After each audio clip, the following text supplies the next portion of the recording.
नवरात्रि के समाप्ति के एक दिन बाद देहरी के विधायक फतेह बहादुर सिंह के द्वारा मां दुर्गे को लेकर इस तरह से बयान दिया गया है, जिस बयान के बाद करोड़ों श्रद्धालुओं को एक तरह से उनके आस्था को ठेस पहुंचा है और उनके जितने भी भक्त हैं वो काफ़ी नाराज हो चुके हैं और फतेह बहादुर सिंह के इस बयान की काफ़ी निंदा हो रही है। हमारे साथ अभी सासाराम के पूर्व विधायक जवाहर प्रसाद जी हैं, कारण कि इनकी आस्था माँ दुर्गे के प्रति, माँ तारा चंडी के प्रति असीम है और सभी लोग जानते हैं कि किस तरह से नवरात्रि पर्व के दौरान 9 दिनों तक माँ तारा चंडी की धाम में ये पड़े रहते हैं और उनकी पूजा अर्चना करते रहते हैं। हमारे साथ विधायक जी हैं, पूर्व विधायक जी हैं। सर, एक चीज़ जानना चाहेंगे कि जिस माँ दुर्गे की उपासना को लेकर 9 दिनों तक लोगों के द्वारा उपवास किया गया, तरह तरह के कठिन व्रत करके माँ दुर्गे को एक तरह से खुश करने की कोशिश की गई, उसी माँ दुर्गे को लेकर फतेह बहादुर सिंह जो देहरी से राजद विधायक हैं, एक ऐसा बयान दे दिया गया है जिस बयान के बाद जितने भी भक्त हैं वो काफ़ी अपने आप को आहत महसूस कर रहे हैं। आप उस बयान को कैसे देख रहे हैं? असल में माँ दुर्गा का पूजा एक शक्ति का पूजा है। अब पूरे विश्व में जितने सनातन हैं, करोड़ों में नहीं अरबों में, इस सारे लोग शक्ति का पूजा करते हैं। और जो व्यक्ति माँ दुर्गा प्रति टिप्पणी किया है यह अशोभनीय है। वही व्यक्ति टिप्पणी करता है जो राक्षस कुल का हो, उसका आचार विचार व्यवहार शिष्टाचार नहीं हो, ऐसे व्यक्ति के बारे में मैं क्या कहूँ। आपको लगता है कि ये जो फतेह बहादुर सिंह जी हैं वो राक्षसी प्रवृत्ति के विचार रखते हैं? अगर नहीं रखते तो महिषासुर के वंशज कैसे हो जाते हैं? हम तो मर्यादा पुरुषोत्तम श्री राम के वंशज हैं, हम कुश के वंशज हैं। हमारा भगवान बुद्ध है, चंद्रगुप्त मौर्य हैं, अशोक सम्राट हैं। उस समय 10-15 विदेशों में उनका राज चलता था। तो वो जो बोल रहे हैं उनका बोली कुबोली है। और उन्हीं का बोली नहीं, उनके कई गो नेता का बोली, राजद के नेता लोग का बोली अपने भारतीय संस्कृति पर और सभ्यता पर आवाज लोग उठाया। इसलिए इतना घिनौना काम हमने आज तक नहीं देखा। ऐसा तो ये राक्षसीय प्रवृत्ति वाला लोग बोलेंगे। दूसरा कोई अच्छा, एक चीज़ और लोग कह रहे हैं कि फतेह बहादुर सिंह के द्वारा सोची समझी रणनीति के तहत ये बयान दिया गया है। उनको लग रहा है कि इस तरह के बयान देकर हम राजनीतिक लाभ ले सकते हैं। कुछ लोगों का कहना है कि ये अज्ञानता से भरे हुए हैं, इनके पास ज्ञान नहीं है। और आप कह रहे हैं कि वो राक्षसी प्रवृत्ति के मानने वाले हैं या राक्षसी प्रवृत्ति उनके अंदर में कहीं ना कहीं है, इसलिए उनके द्वारा महिषासुर को अपना नायक बताया जा रहा है। आखिर दरअसल इसके पीछे का कारण क्या माना जाए जो बयान उनके द्वारा दिया गया है? बुद्धि विवेक का बात है। असल में बुद्धि विवेक नहीं है।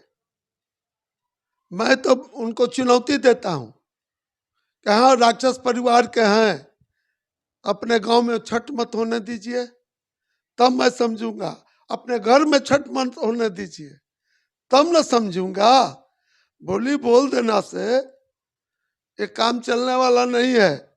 मैं टिहरी के विधानसभा का जनता जनार्दन से और माताओं बहनों से आग्रह करूंगा, विनती करूंगा, ऐसा राक्षस प्रवृत्ति व्यक्ति वाला को अपने द्वार पर न बैठाएं और न उसको पूछे। ये हमारी वहाँ के जनता से आग्रह है। जो प्रधानमंत्री नरेंद्र मोदी जी हैं उन पर सीधे तौर पर उनके द्वारा प्रहार किया गया है। उन्होंने कहा है कि उन्हीं के द्वारा अपनी पत्नी को छोड़ते समय यह नहीं सोचा गया कि उसमें भी वही नारी शक्ति, उनमें भी वही नारी शक्ति है जिस नारी शक्ति की बात वो किया करते हैं। आखिर जिस तरह से उनके द्वारा प्रधानमंत्री के इस तरह के कार्यों पर डायरेक्ट अटैक किया जा रहा है, इसे कैसे देखा जाए? असल में इन लोग ईस्ट इंडिया है। ईस्ट इंडिया वाला जब अंग्रेज आया था तो ईस्ट इंडिया कंपनी हो गया है।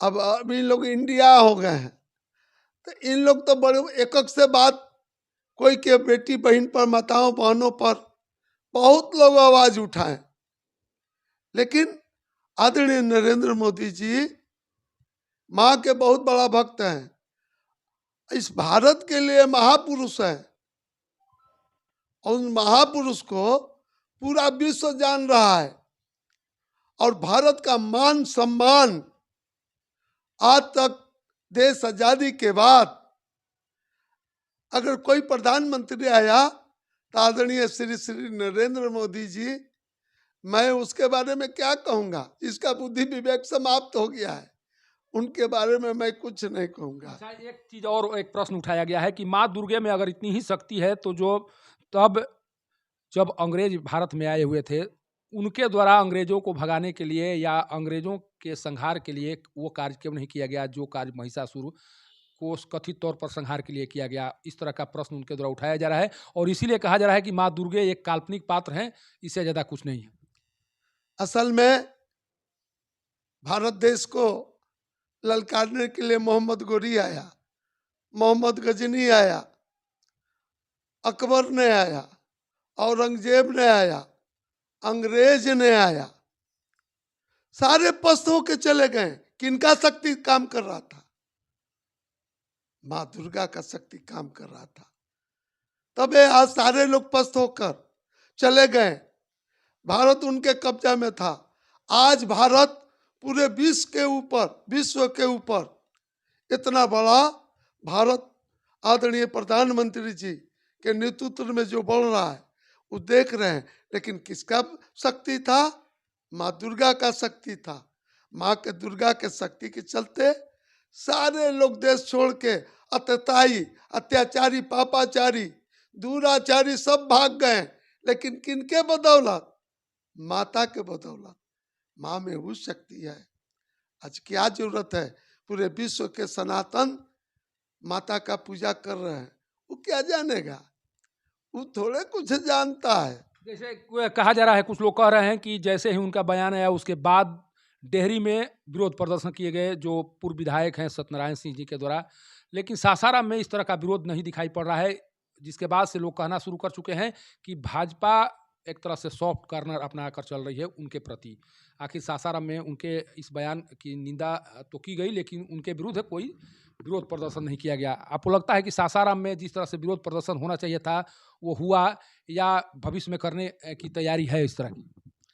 हमको महामंडित करने जाए पुतला जला के, ससुराल में पुतला जला के उनको महामंडित करे, ऐसे व्यक्ति को पुतला जलाने के पात्र भी वो नहीं है आपके हिसाब से? एकदम कोई पात्र नहीं है, पुतला जलाने का भी पात्र नहीं है।